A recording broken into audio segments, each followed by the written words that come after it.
Today at Staples Center was Bob Miller's last ever home game that he is going to call after 44 years with the LA Kings. So we had a thank you, Bob sign that we held up pretty much at every point during the game. Anytime the Blackhawks fans got super obnoxious, which was like all the freaking time, have a little respect, guys.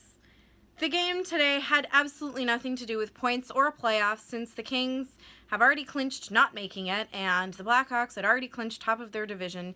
Nobody cares about your damn team at Staples Center, okay? We cared about Bob. So I'm just going to focus on Bob because he makes me happy. / tears streaming down my face for most of the tributes that they had to him. I mean, even Cartman got into this tribute for Bob. Bob,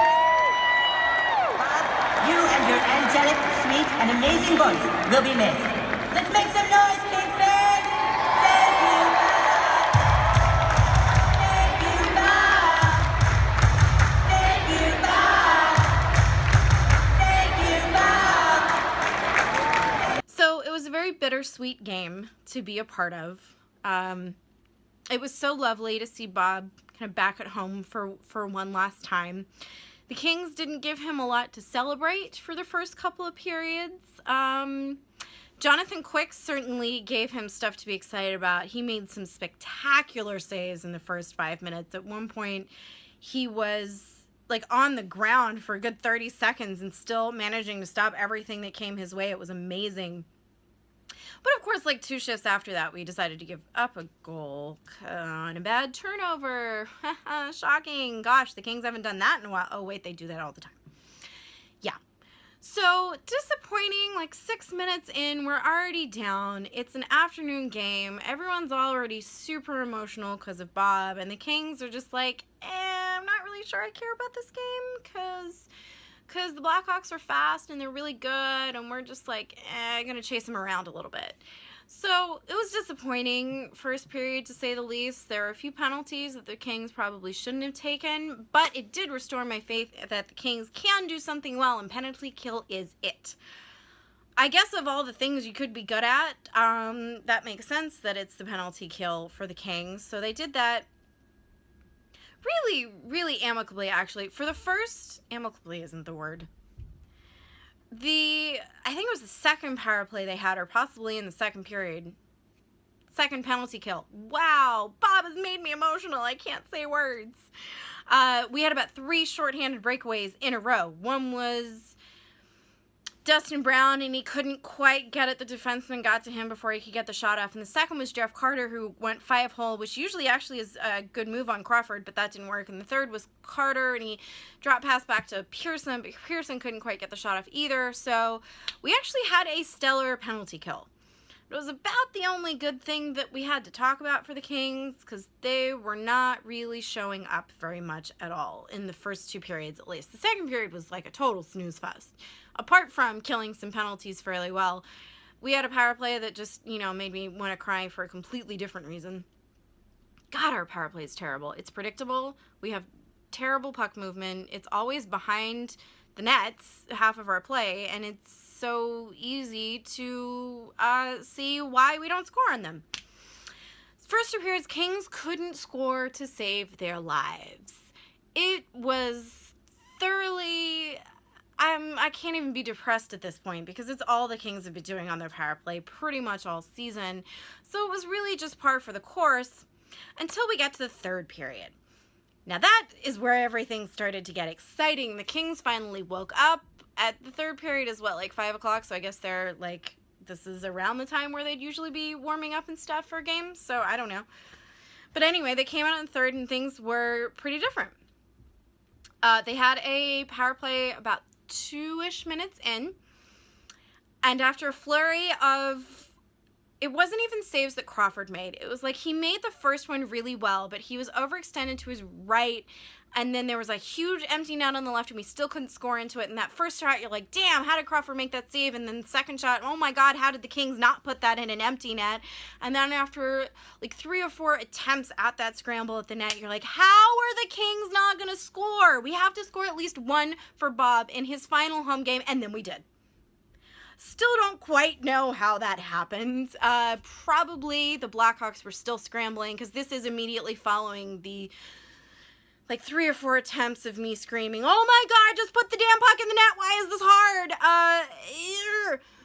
I guess we just finally like broken through the Hawks defenses. They were down and things were a little out of position and they were just scrambling, and again, penalty kill. So yeah, there's only 4 of them. So good things happen when you go to the front of the net, and Kings are suddenly tied. But there's a good 17-ish minutes, 16 and a half minutes left in the game. And you're thinking, ooh, that's really just enough time for the Kings to screw that up, isn't it? We got some momentum from the power play and the goal, but it only lasted 3-ish minutes, maybe 4, before the momentum swung back to the Blackhawks. And we had to kind of scramble to catch up. Jonathan Quick was doing his best to keep pucks out of the net. He made several more spectacular saves in a row. But that didn't stop them from scoring their second goal with about 6 minutes left. And it's literally at the point I turned to my friend Lori and I'm like, this is just enough time for the Kings to screw this up and not be able to get it back. It's like right now. And then sure enough, about 30 seconds after that, 6 minutes, 3 seconds left in the period, the Blackhawks score. It's actually exactly what I was complaining about the Kings couldn't do on their power play, where Quick is over this side, the puck is over this side, and yeah, into the net. So not quite as depressing as the first Taves goal, where it just kind of like hopped in over him. It was a really weird bounce to get past Quick. So not quite that bad, but yeah, just not really what you want to see when you only have 6 minutes left in the game. And the Kings didn't really come back in any kind of fashion where you thought they were going to play well enough to get that equalizer. Like, we can't even win it for Bob. If we can't win it for ourselves, you can't win it for your fans last home game, what do we have to win it for? And Bob Miller, you'd think, would be the perfect. But they just weren't playing well. Gaborik is like a pylon again. I don't know how many turnovers he had in the neutral zone, but dear God. Dustin Brown, I have so much respect for. He was doing everything right. He did have the turnover that led to the goal, but if it wasn't for Brown, the goal would have happened like 30 seconds earlier. And instead of, when he did have that forecheck and took the puck away, instead of getting it forward, he kind of took it back, which seemed to be the only option at the time. And then that's when the thing happened and there was badness. Anyway. So there's like 2 minutes left and you're kind of screaming, oh my gosh, pull quick. Like we're in the offensive zone. You have 2 minutes left. This is the perfect time. And they don't pull him and they don't pull him. And the puck comes back and there's like 45 seconds left. And you're thinking, well, we're just not even really going to try. Fine. And then suddenly there's another goal. And I love this because Bob Miller had been saying before the game that he really wanted Dustin Brown to be scoring the, at least the game-winning goal or a goal, because of everyone in the team. Dustin and his wife Nicole had just been so great to them over the years, and he has a lot of respect for Dustin as well. And so it's not the game-winning goal, but it's the game-tying goal, and it's so close to the end of the period. It's just one of those miracle goals coming up. So thank you, Dustin Brown, for tying it. I screamed my head off. I could not believe that against the Blackhawks, my absolutely number one enemy in this league, I loathe everything about them, and their fans did not change my mind about that today.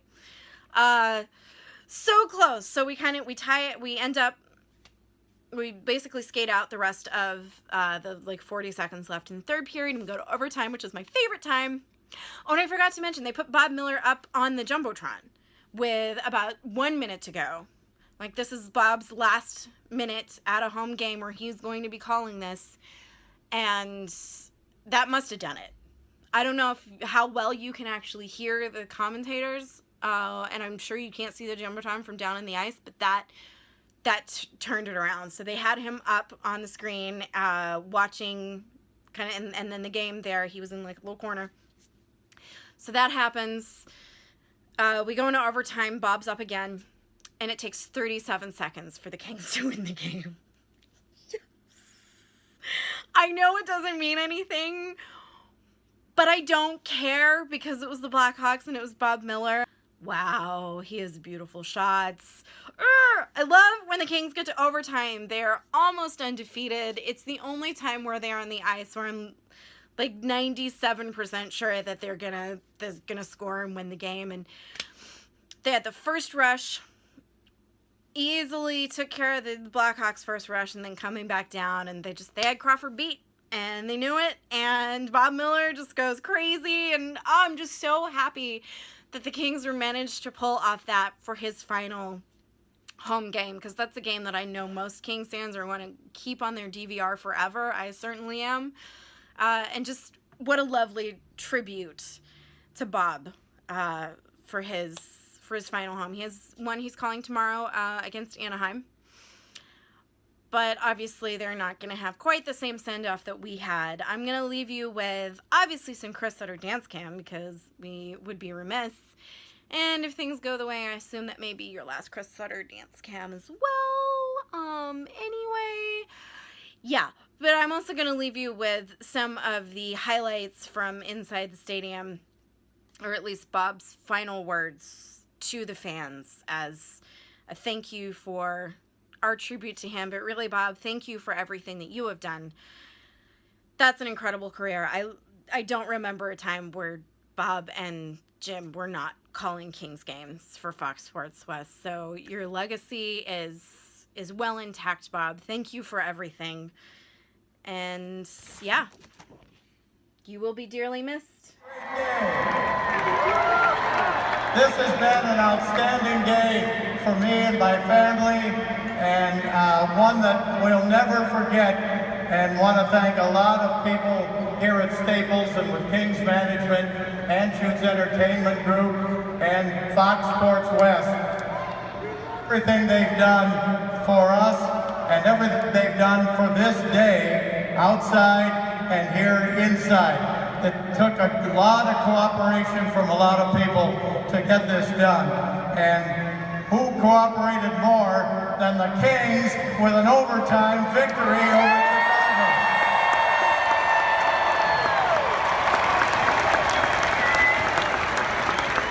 I just want to say to all of you great fans, I appreciate your loyalty and your enthusiasm for the Kings team and your passion for the Kings and for the sport of hockey and the NHL. I have truly enjoyed my association with all of you, getting to meet you, getting to find out more about all of you, and sharing stories about your enthusiasm and your loyalty to this Kings team. So thank you very much.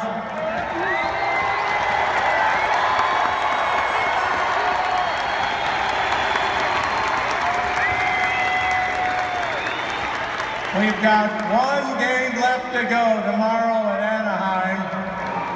Let's win again tomorrow. That'll be a good way to end it.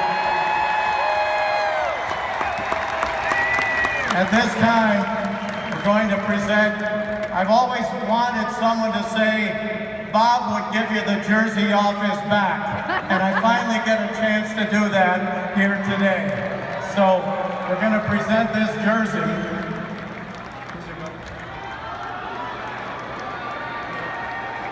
We have the winner of the online contest here.